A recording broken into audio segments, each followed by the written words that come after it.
Il est 22 heures, passé d'une trentaine de minutes à Kinshasa. Si vous nous rejoignez sur la RTNC, voici le titre de cette édition.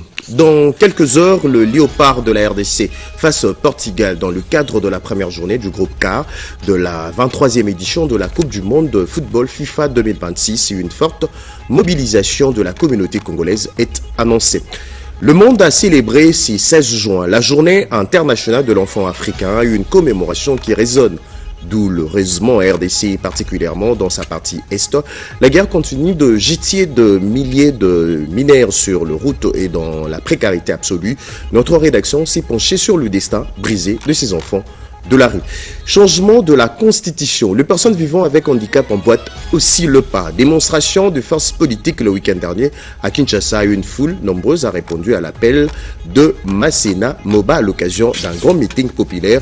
Détail dans le corps de cette édition. Voilà tout pour le titre. Madame, Monsieur, bonsoir. On développe à présent le président de la République, Félix-Antoine Tshisekedi Tshilombo, séjourne depuis ces mardis à Houston, aux États-Unis d'Amérique, accompagné de la Première Dame. Le chef de l'État va prendre part à la rencontre prévue ce mercredi entre le Léopard de la RDC et le Portugal dans le cadre de la première journée du groupe K de la 23e édition de la Coupe du Monde de football FIFA 2026. On débute cette édition par ces reportages signés Jusqu'à Kousseba. Plus d'un demi-siècle après sa dernière participation à une Coupe du Monde de football, la République démocratique du Congo a signé son retour dans la plus grande compétition du ballon rond. Une participation arrachée au prix d'un parcours exceptionnel et un accompagnement institutionnel digne d'une grande nation. C'est pour apporter son soutien au Léopard, dont il est le premier supporter, que le président de la République, Félix-Antoine Tshisekedi Tshilombo, accompagné de la distinguée première dame, est arrivé ce mardi à Houston, la ville américaine du Texas, qui va accueillir le premier match des Léopards. Le chef de l'État sera bel et bien à la tribune du Energy Stadium de Houston ce mercredi pour encourager les fauves congolais qui vont affronter le Portugal dans le cadre de la première journée du groupe K de cette 23e édition de la Coupe du Monde.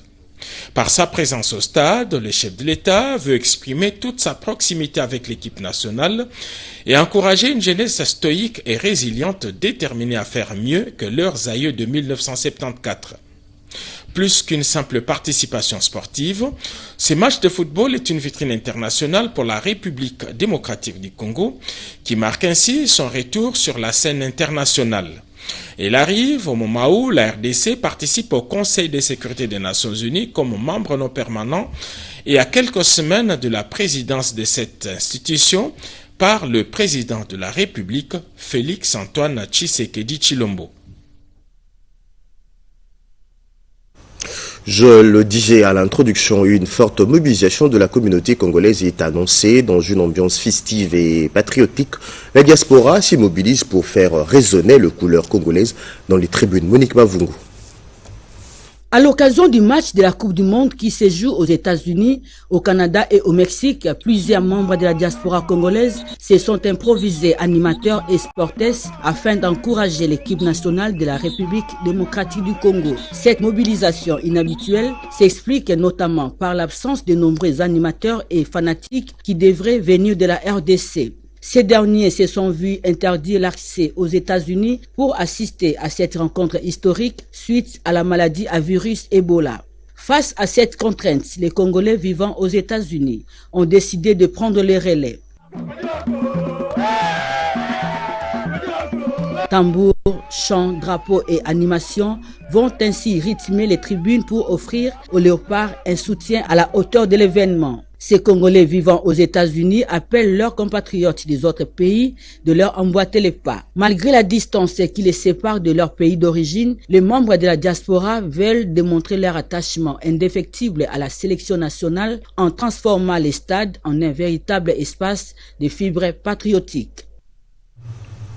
Au pays, mise à jour de la riposte contre l'épidémie à virus Ebola. Lors d'un briefing presse organisé au studio Mongebi de la RTNC, le ministre de la Santé publique a dressé un état de lieu de la situation épidémiologique tout en soulignant le progrès réalisé dans la prise en charge de maladies. Le récit est signé Jacques Aboba Moukubena Sedoga.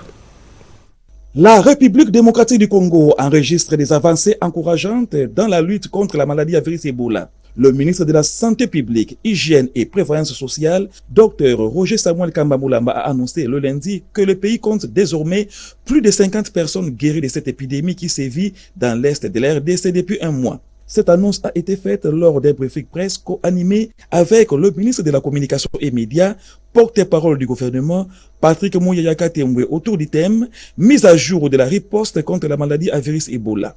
Dans son adresse, Dr Kamba a dressé un état des lieux de la situation épidémiologique tout en soulignant les progrès réalisés dans la prise en charge des malades. Un mois plus tard, nous sommes à 808 cas confirmés et nous sommes à 192 décès confirmés. Et nous avons actuellement 363 personnes qui sont en isolement parce qu'ils sont confirmés ou parce qu'ils sont suspects. Et nous avons surtout aussi beaucoup de cas guéris maintenant. Nous en avons tous les jours. Donc nous sommes au-delà de 50 guéris officiellement.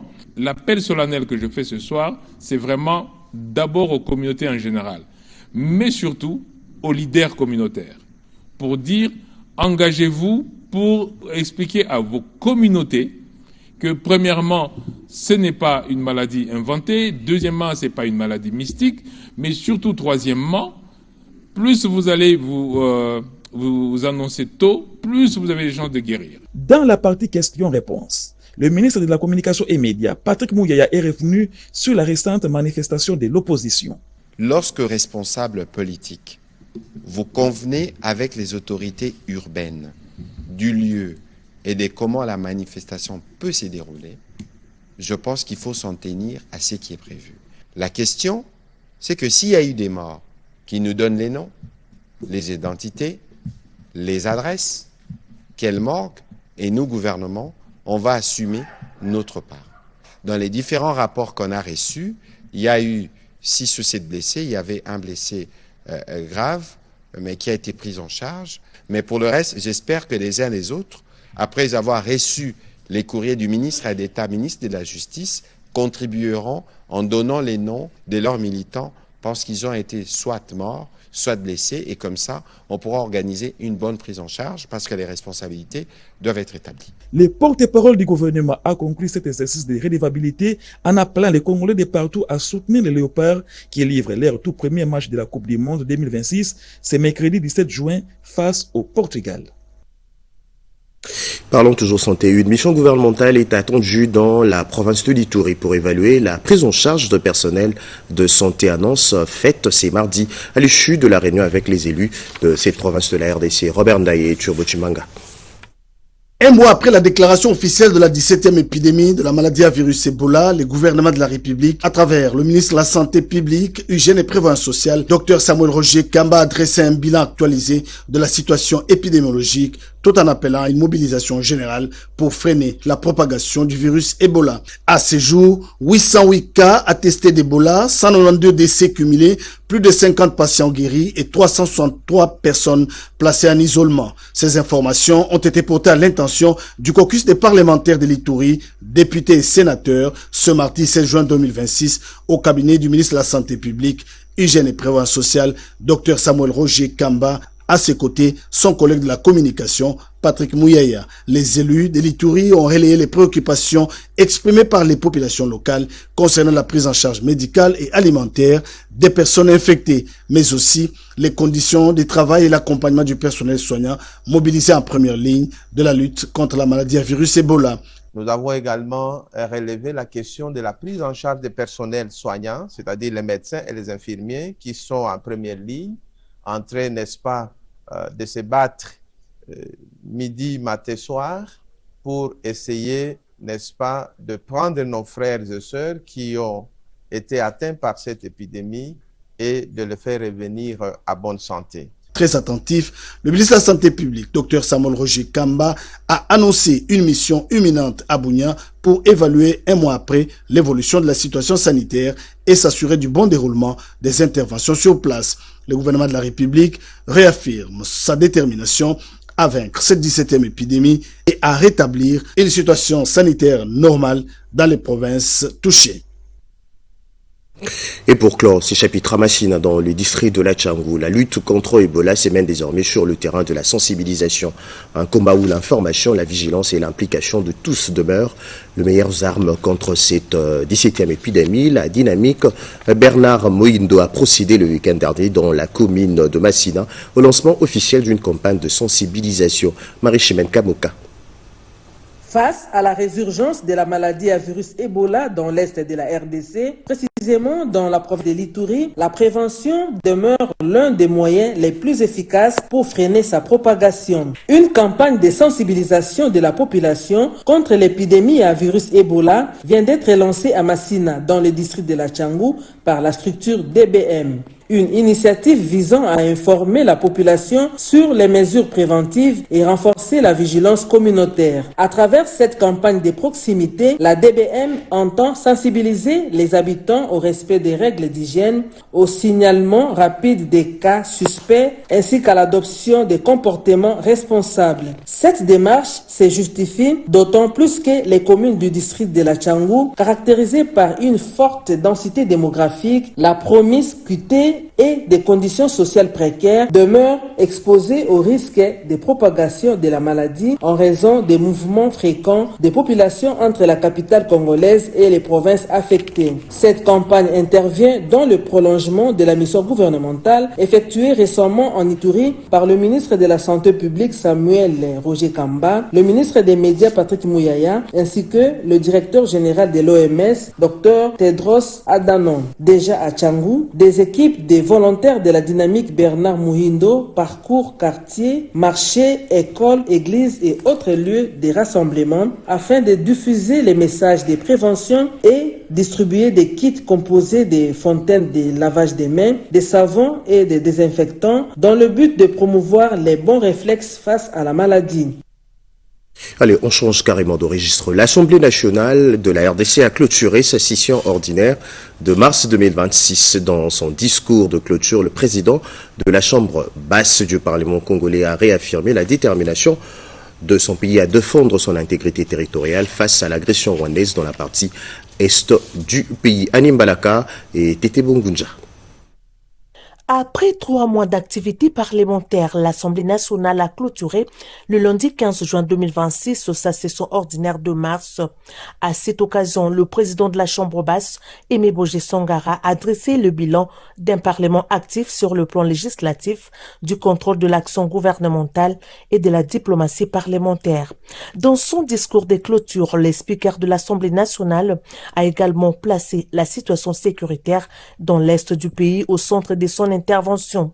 Il a réaffirmé la fermeté de la RDC face à l'agression attribuée au M23 soutenu par les Rwandais, ainsi que face aux violences des groupes armés, notamment les ADF. Aimé Bojé Sangara a salué le courage des forces armées de la RDC et des Wazalendo engagés dans la défense de l'intégrité territoriale, tout en adressant un message de solidarité aux populations du Nord Kivu, du Sud Kivu et de l'Ituri.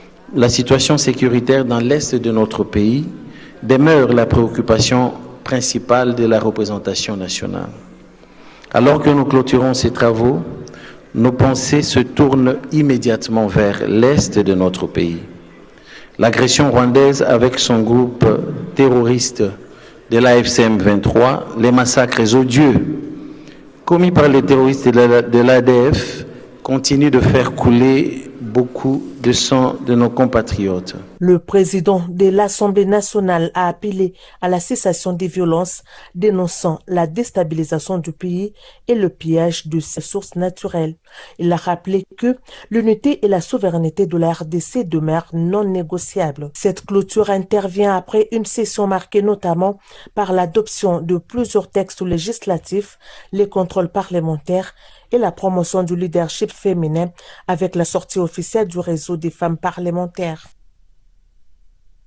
Nous allons parler chiffres à présent. 89 oui, aucun non, aucune abstention. Le Sénat a voté la loi fixant les conditions d'organisation du référendum lors de la clôture de la session ordinaire de mars. Le président Jean-Michel Samalukonde a salué le travail abattu par le sénateur au cours de cette session. Janine Kalinga, Gilompiana et bienvenue Loussala. Après 20 ans d'attente, le Parlement a franchi un cap décisif. La nouvelle loi fixant les conditions d'organisation du référendum a été votée à l'unanimité par le Sénat à la séance plénière clôturant la session de mars, dirigée par le président du Sénat Jean-Michel Samalkonde Kenge. Voici le résultat du vote. Sur 109 sénateurs qui composent le Sénat, 89 ont pris part au vote. 89 ont voté oui. Aucun n'a voté non. Aucun n'a voté abstention.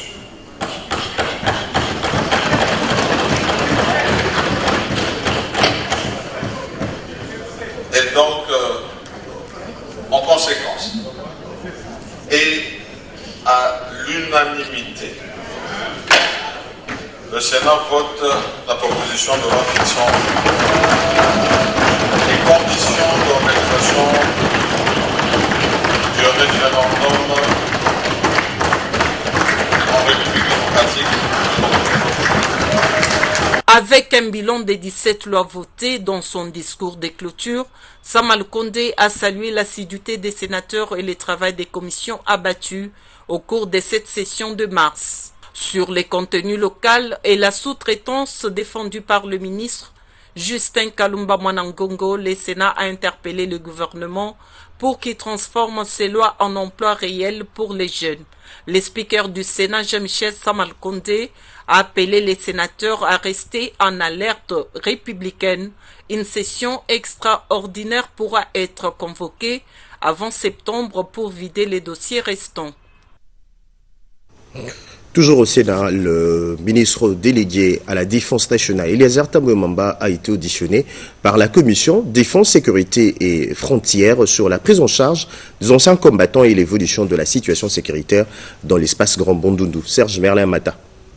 C'est dans les cadres du contrôle parlementaire que le ministre délégué à la Défense nationale, chargé des anciens combattants, a été auditionné par la Commission Défense, Sécurité et Frontières du Sénat sur l'évolution de la situation sécuritaire à l'Ouest de la République démocratique du Congo concernant les phénomènes Mobondo. Des élus, membres de cette commission ont tenu par cet exercice de redevabilité s'enquérir la situation des ex-miliciens Mobondo dans le triangle de Kinshasa, Congo central, Grand Bandundu, conformément à la mission confiée au ministre délégué à la Défense nationale, chargé des anciens combattants par les chefs de l'État Félix-Antoine Tshisekedi Tshilombo, celle de pacifier cette partie du pays. Dans ses explications, Eliezer Tambwe-Poshi a expliqué en long et en large la genèse de ce conflit depuis les 4 ans entre les peuples Teki et Yaka, l'approche utilisée ainsi que les résultats obtenus jusque-là sur le terrain. Il nous a été invité pour répondre à quelques questions sur l'évolution de la situation Mobondo ainsi que la prise en charge des anciens combattants. C'est un exercice constitutionnel démocratique. Nous avons répondu et c'est aux honorables sénateurs membres de la commission d'apprécier notre prestation. La commission Défense, Sécurité et Frontières du Sénat a pris note des informations lui fournies par cet envoyé spécial du président de la République dans le conflit au Grand Bandundu. Cet exercice du contrôle parlementaire auquel s'est confié le ministre délégué à la Défense nationale, chargé des anciens combattants, il répond à l'une des missions des parlementaires, notamment ceux du Sénat, soucieux de répondre aux grandes questions du peuple congolais. Poursuite de l'itinérance économique du vice-premier ministre de l'économie nationale à Lodja et à Lomela dans le Sankourou. Lundi 15 juin 2026, Daniel Mukoko-Samba a inspecté le travaux de réhabilitation de 2 pistes de l'aéroport national de Lodja. Rodépanda. Ces travaux de réhabilitation de 2 pistes de l'aéroport national de Lodja, coordonnés par l'Agence congolaise des grands travaux ACGT, visent à améliorer la connectivité de la province et faciliter la circulation des personnes dans un contexte où le désenclavement demeure l'un des principaux défis du développement économique du Sankourou. Le vice-premier ministre de l'économie nationale, Daniel Mukoko-Samba, a poursuivi sa mission dans le territoire de Lomela à environ 150 km de la cité de Lodja. Après près de 7 heures de route, l'économiste de terrain est arrivé à la station de l'Institut national pour l'étude et la recherche agronomique INERA de Mukumari, qui couvre une superficie de 2445 hectares, dont près de 1000 hectares de plantations de veilla encore exploitables. Ancien grenier agricole de l'espace Kasaï, ce site fait aujourd'hui face à des contraintes liées à l'évacuation et à la commercialisation des produits agricoles. Le chef de l'INERA, Mukumari, s'est dit satisfait de la visite du vice-premier ministre de l'économie qu'il qualifie d'espoir. Le maïs peut être cultivé n'importe quand, n'importe quel moment, ici dans les Sankourou. Nous n'avons pas un tracteur agricole. Nous avons beaucoup de semences. Ce n'est que l'homme là qui a un petit noyau de semences, mais les autres territoires ne sont pas arrosés par l'INERA. La Tchouapa se nourrit de Sankourou. Les vestiges que vous voyez là-bas, c'est l'usine de conditionnement des VA de caoutchouc laissée par les Belges. Depuis 1993, l'usine ne tourne plus. Nous pensons que votre arrivée va booster davantage cette station pour que ça joue réellement son rôle pour le développement socio-économique de notre province. Pendant ce périple vers Lomela, Daniel Mukoko Samba a également marqué un arrêt au village Ekuka, dans le secteur de Watambolo, où il a encouragé les habitants organisés autour des champs communautaires et des coopératives agricoles. Le vice-premier ministre a salué cette dynamique communautaire. Dans le cadre de sa relance et de sa transformation progressive en une institution bancaire moderne, la Caisse générale d'épargne du Congo multiplie les démarches stratégiques pour renforcer sa visibilité et rapprocher davantage ses services de la population. C'est dans ces cadres que la directrice générale de la télévision nationale Sylvie et Lengue Nyembo a discuté ce mardi 16 juin avec le directeur général adjoint de la CADECO. Plus de détails dans ces images de Siande Emeka commentées par Patricia Ungu. La CADECO, Caisse d'épargne du Congo, tient à renforcer sa visibilité auprès du grand public dans le cadre de sa transformation progressive en une banque. Une mutation qui s'inscrit dans la dynamique de la renaissance de cette institution financière historique du pays. C'est dans ce cadre que le directeur général de la RTNC, Sylvie Elenge Nyembo, a reçu dans son cabinet de travail le directeur général adjoint de la CADECO, Christian Louvuezote Laboyoma, qui est venu solliciter ses services. Dans la mesure où nous, CADECO, nous sommes la seule banque nationale, et alors nous nous sommes sentis obligés de vraiment collaborer avec la RTNC pour notre visibilité et encore d'autres choses pour lesquelles nous avons partagé dans son bureau. Ça a été vraiment riche, parce que on a échangé sur vraiment des points très essentiels et qui ont aussi vraiment été importants pour eux-mêmes la RTNC. À travers ces rapprochements avec la RTNC Média Public de référence, la CADECO a tant bénéficié d'un accompagnement médiatique capable de valoriser ses ambitions, ses nouveaux services et sa proximité avec les Congolais qui doivent désormais compter avec la CADECO pour les activités bancaires. Autre grand titre de cette édition, le monde a célébré ce 16 juin la journée internationale de l'enfant africain, une commémoration qui résonne douloureusement en RDC et particulièrement dans l'est du pays. En Ituri, la guerre continue de jeter de milliers de mineurs sur le route et dans la précarité absolue. À l'occasion de cette journée à Kinshasa, la 6e édition du festival La Kissa Nzela a mis en lumière la situation des enfants et de jeunes filles vivant en milieu rural. Joël Makela et Junior Benioma. Qui protège les enfants oubliés des campagnes? C'est la question au cœur de la 6e édition du festival L'Aksanzela, organisé à Njid Brasserie à l'occasion de la Journée internationale de l'enfant africain. Placé sous le thème « Droit et protection de l'enfant et de la jeune fille vivant en milieu rural », cette initiative d'IRED Africa entend sensibiliser sur les défis auxquels font face ces enfants. Très souvent, nous remarquons, nous cessons de le dire, les enfants vivant en milieu rural, périurbain, très souvent sont oubliés. Et avec le festival L'Aksanzela, droit et protection de l'enfant et de la jeune fille vivant en milieu rural, c'est un moyen de promouvoir leurs droits. C'est une occasion pour nous de lancer un appel aux autorités du pays qui puissent avoir un regard pour les enfants vivant en milieu rural. C'est aussi un moyen que ces enfants puissent vivre comme les enfants qui vivent dans le milieu urbain. Heureusement, le chef de l'État a prôné la gratuité. Alors, les enfants qui restent là à la maison n'ont pas une raison. Parce que étudier, c'est l'avenir. Étudier, c'est la promotion. Si vous voulez conserver votre avenir, si vous voulez que vous soyez quelqu'un dans l'avenir, venez nous rejoindre ici à Ngandapio. Nous pratiquons la gratuité. Vous n'avez pas une raison de rester à la maison. Expositions, spectacles, culturels, conférences et espaces d'échange servent de cadre à un plaidoyer en faveur du respect de leurs droits et d'une meilleure protection pour leur avenir. Toujours dans le même registre, les élèves de l'école Village Bondeko et Pelibanga vivant avec handicap ont visité les installations de la Radio-Télévision nationale congolaise, une activité récréative et éducative visant à favoriser leur inclusion sociale, leur épanouissement et leur ouverture au monde. Les élèves de l'école Nyota ont également pris part à cette expérience. Diane Balaka et Siande Emaka.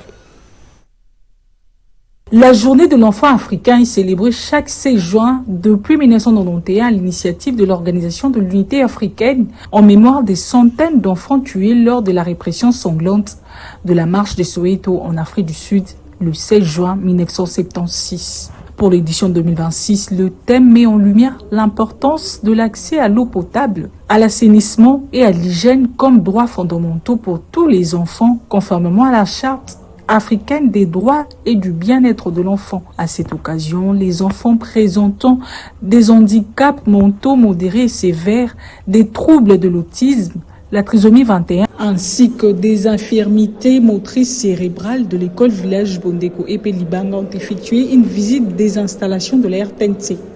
Comme le thème de cette année, il a garanti l'accès universel à l'eau. Par exemple, chez nous, à l'école, aujourd'hui, quand vous entrez, il n'y a pas d'eau. Les enfants ne savent pas faire, ne savent pas laver les mains comme il faut parce qu'il y a manque d'eau. Mais ils ont droit de cet accès-là universel à l'eau.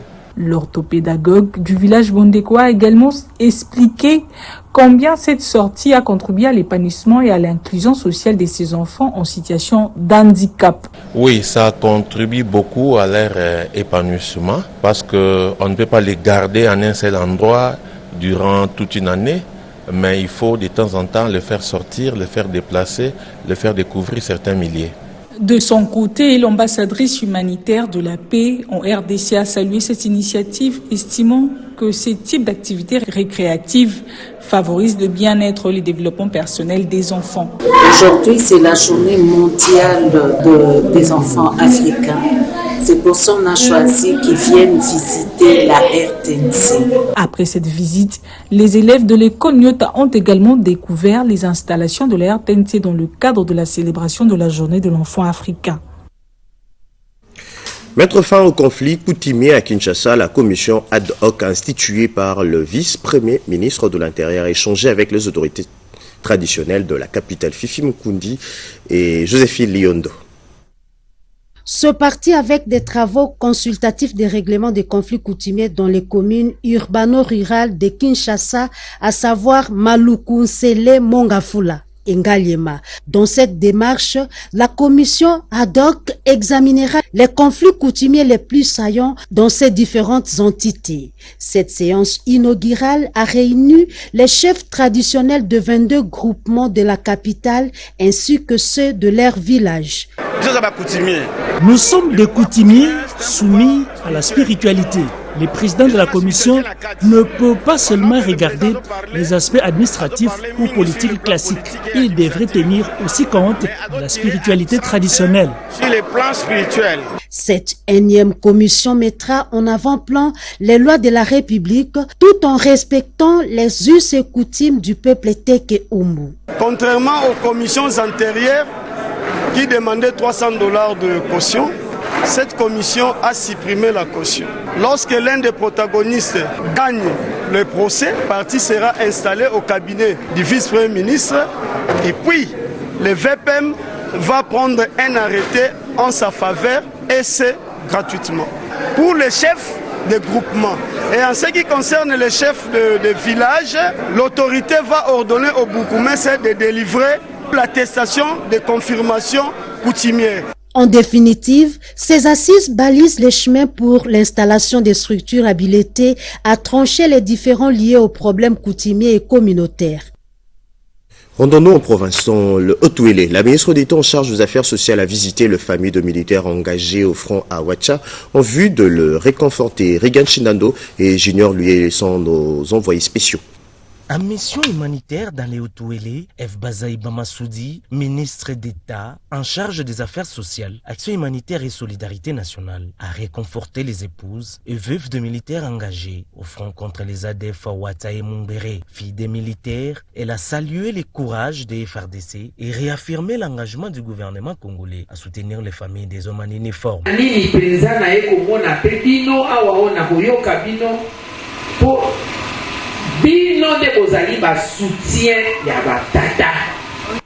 Je viens sur instruction du président, car vous êtes au centre de la quiétude dans les maisons des militaires.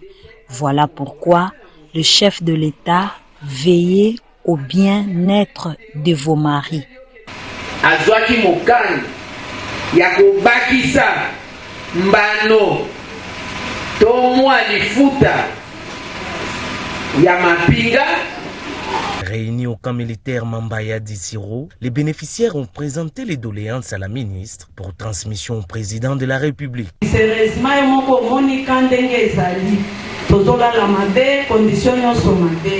Nous sollicitons la construction des écoles pour nos enfants et des abris dignes pour les femmes qui proviennent des fronts. Cette action s'inscrit dans le cadre de l'accompagnement social et psychologique des familles des militaires déployés dans la zone opérationnelle de Haut-Ouélé. Dans le Haut-Katanga, le gouvernement provincial franchit une nouvelle étape dans le renforcement du contrôle aux frontières. Poste frontalier de Kasumbalesa, le ministre provincial de Finances a réceptionné de ponts bascules destinés à améliorer le contrôle de tonnage de marchandises et maximiser le recette publique. Image commentaire. Sous l'impulsion du chef de l'État et président de la République, Félix Antoine Tshisekedi Tshilombo, le gouvernement que dirige Judith Souminois s'engage à lutter contre la fraude douanière au niveau des postes frontaliers. C'est pourquoi IGP Mode, entendez, unité de gestion du programme de modernisation de la douane, organe des projets du ministère des Finances de Doudou Fwamba, a réceptionné le samedi 13 juin à Kasumbalesa 6 ponts bascules connectés à Sidonia World dans une cérémonie riche en couleurs. Le gouverneur Ayi du Haut-Katanga, Martin Kazembe Choula, était présent à cet événement, ainsi que le DG de la DGDA, Bernard Kabessi, et bien d'autres autorités politico-militaires de la ville de Kasumbalesa. Le coordonnateur de UGP Mode, Franck Madimba, s'est dit heureux de voir la promesse du chef de l'État s'est réalisée.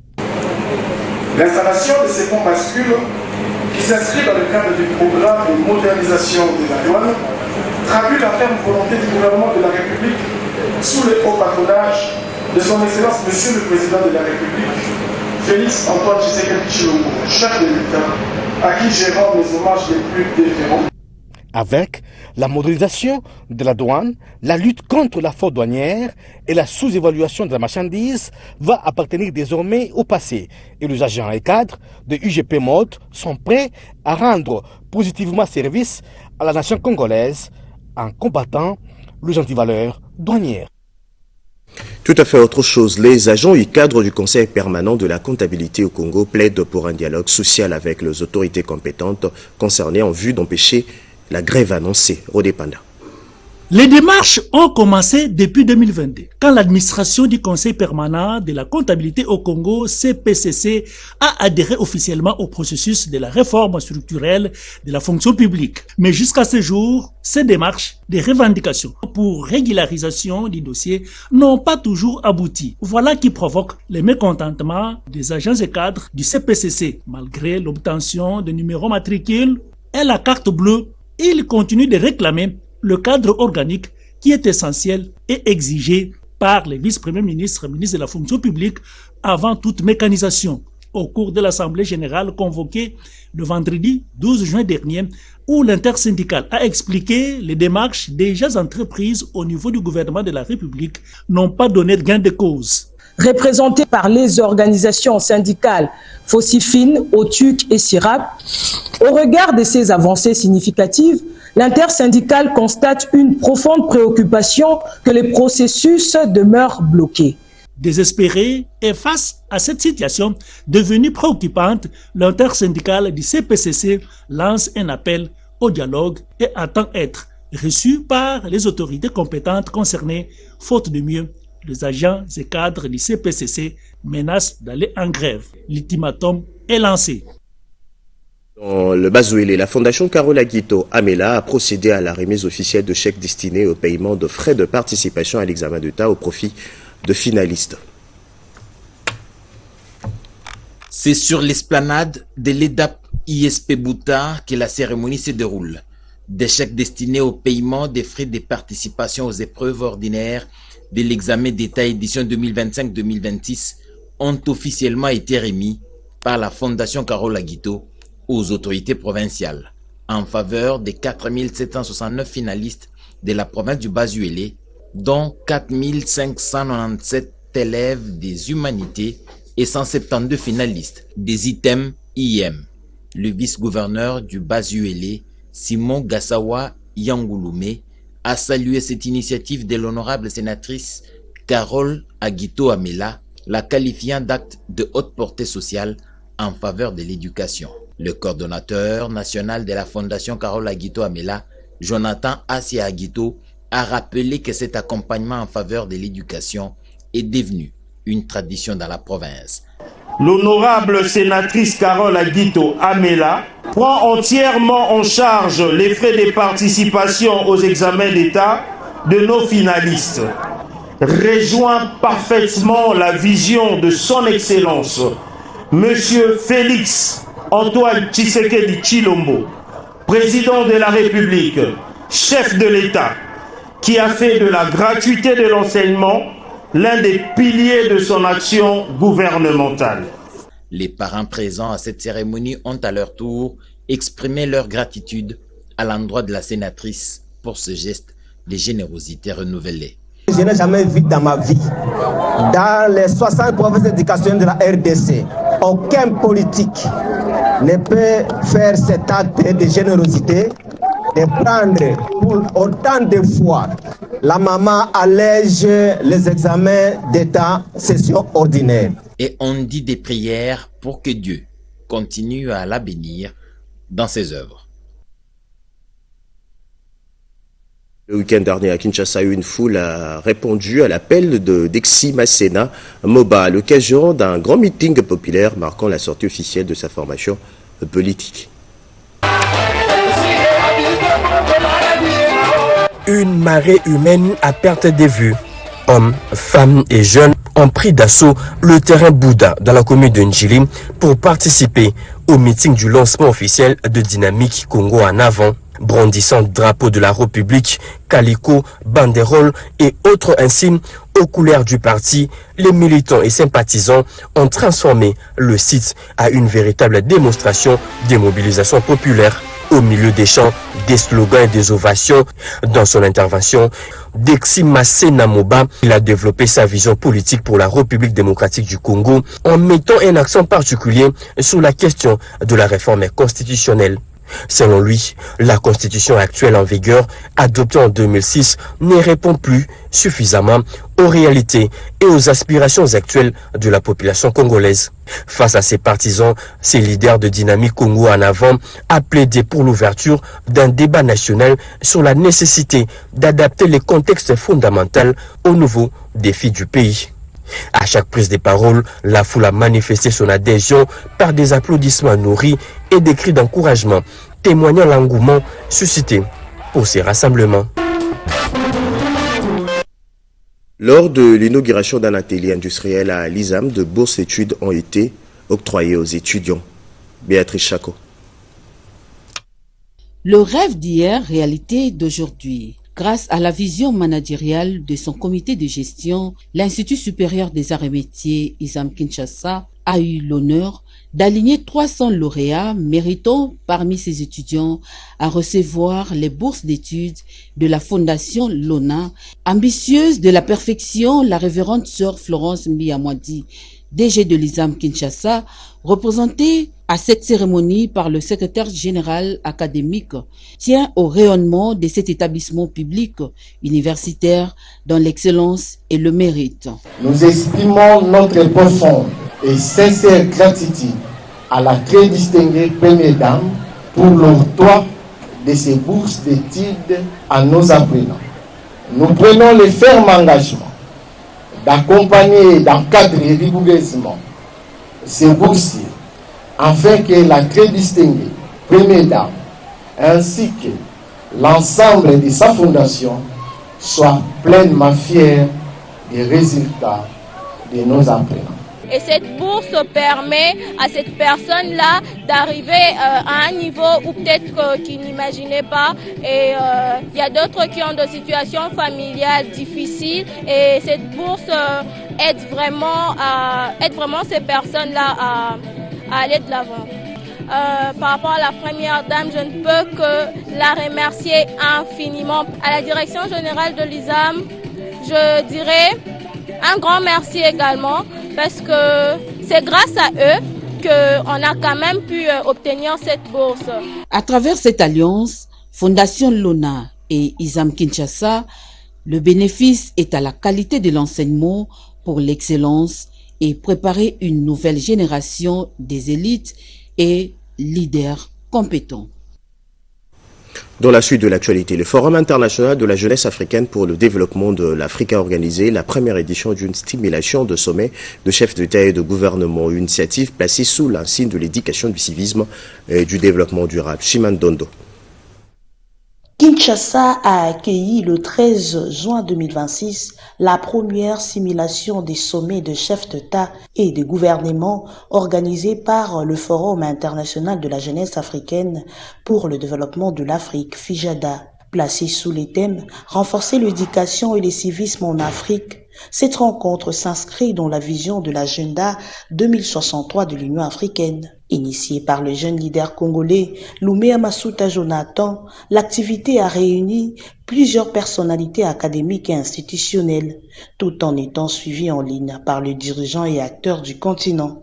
Les thèmes qui nous ont réunis aujourd'hui, renforcer l'éducation et le civisme, est une importance capitale. L'éducation est le fondement sur lequel repose notre avenir. Elle ne se limite pas seulement à l'acquisition des connaissances académiques, mais englobe également le développement des compétences nécessaires pour participer activement à la vie civique et communautaire. À travers FIJADA, nous croyons fermement que chaque jeune doit être équipé non seulement pour réussir individuellement, mais pour contribuer collectivement au bien-être de sa communauté. À l'issue de travaux, les participants formés au développement durable ont reçu leur certificat, réaffirmant ainsi l'engagement de la jeunesse congolaise en faveur du développement de l'Afrique. Religion à présent, le responsable de l'église kumbangiste Bana 26 milite activement pour l'unité de la descendance du prophète Simon Kimbangu. Ils ont lancé un appel vibrant à la paix et à la cohésion. Narcisse Makani. À Brazzaville, le responsable de l'église kimbangiste prône l'unité de la descendance consanguine de Papa Simon Kimbangu, connu sous le nom de Bana 26, ont décidé de sortir de l'ombre pour exprimer leurs préoccupations. Lors d'une conférence de presse tenue le samedi 13 juin 2026 à Ngangalingolo, au sud de la capitale congolaise, ils ont lancé un appel pressant à la paix, à l'unité et à la réconciliation. À la mort de son éminence, Papa Dialongana Kiangani, Salomon, les petits-fils de Papa Simon Kimbangu, au nombre de 26, se réunirent en Kamba et décidèrent de maintenir la structure laissée en choisissant l'un d'eux en la personne de Papa Simon Kimbangu Kiangani comme chef spirituel représentant légal. Acte accepté par toute la communauté kimbanguiste sans la moindre contestation. Papa Simon Kimbangu est un homme de paix. Voilà pourquoi nous, l'église kimbanguiste, la tendance, le courant, Bana 26, nous n'avons jamais répondu par la violence. C'est toujours par la réconciliation, la recherche de l'amour, la recherche de la réconciliation. Dans toutes les églises du monde entier, quand il y a un problème, on trouve une solution à l'intérieur, de façon pacifique. Parce que nous sommes tous les enfants d'un même papa et d'une même maman. Notre papa s'appelle Papa Simon Kimbaou. Notre maman s'appelle Maman Mouili. Le Bana 26 ont profité de cette tribune pour encourager un rapprochement parmi leurs fidèles et revitaliser l'image d'une communauté en quête de stabilité. En bref, sans images. Première réunion du conseil d'administration de l'office de gestion du fret multimodal tenue c'est mardi 16 juin 2026, une session inaugurale consacrée à la communication du président du conseil d'administration, la présentation des administrateurs, la validation de mandat ainsi que à l'examen et l'adoption du projet de règlement d'ordre intérieur. Nous y reviendrons avec force et détails dans nos prochaines éditions. Toujours en bref, le ministre de l'Emploi et Travail, Ferdinand Massamba a échangé avec sa collègue de la jeunesse, Grace Coutinho, sur le projet Cartel Avantage Jeunes pour la collaboration avec l'ONEM et ministre de la jeunesse, Uli Atudakov, reviendra avec force et détails dans nos prochaines éditions. Madame, Monsieur, c'était un plaisir de vous informer. Je vous retrouve demain avec le même plaisir, surtout le même sourire. Portez-vous très bien. Bonne soirée à toutes et à tous.